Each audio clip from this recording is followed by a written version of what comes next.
And so, and kind of more strictly defined, the idea being that there's fundamental electrophysiologic rules which govern kind of information in the brain. You know, again, layman's term, the electrical language of the mind. That the information of our thoughts is coded by some defined electrical patterns.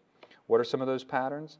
Oh, well, and that I think just as the, kind of, to draw a parallel, I think it's almost kind of like the human genome, is that just as the genome is governed by information coded in a series of nucleotides, that there's a correlate level of organization, and we're just basically just beginning to scratch the surface of that.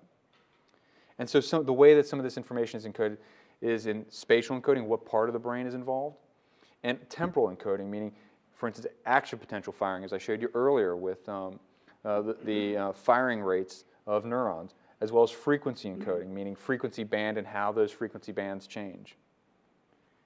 And I think, just as I think, certain kind of, movements in science have really led to some things that have changed our society and changed the way we live, such as, lunar exploration and kind of, research in space really led to, computers, internet, modern jet propulsion, satellite communications, modern materials, really from the 60s leading to now.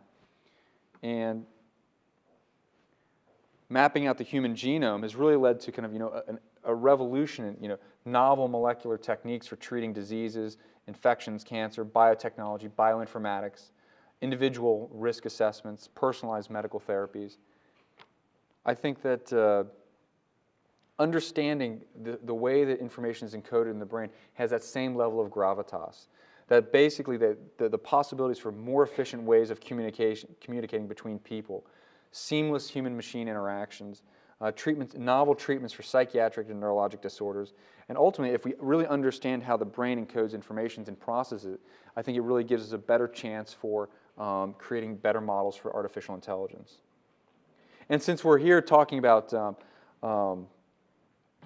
telecommunications, I think that if we're improving the way that information is relayed, that I think that there's a real correlate relationship between how culture and technology evolve with the rate of information transfer. For instance, the age of reason and the scientific revolution and the age of enlightenment were really predicated by the printing press. That, in the mid-16th century, when they suddenly created the printing press, suddenly information was disseminated at a much faster rate. So people started to think more and learn more from the discoveries that people were making. And that really kind of transited through the ensuing centuries, that, with the evolution of, modern countries and infrastructure that supported postal systems, the telegraph, and the phone, that you see kind of a matching level of increase in technology. And I think that today with the internet, there's an explosion of information, and technology is moving at almost at a dizzying pace. And I think that hopefully in the future, as these techniques of, improved information transfer rates with the BCI technologies, that we'll see that even more dramatic changes in technology. And so let me close with, just to give you a sense for how quickly technology moves, I want to tell you about Pong. And this is what they said in the 70s. This is from Time.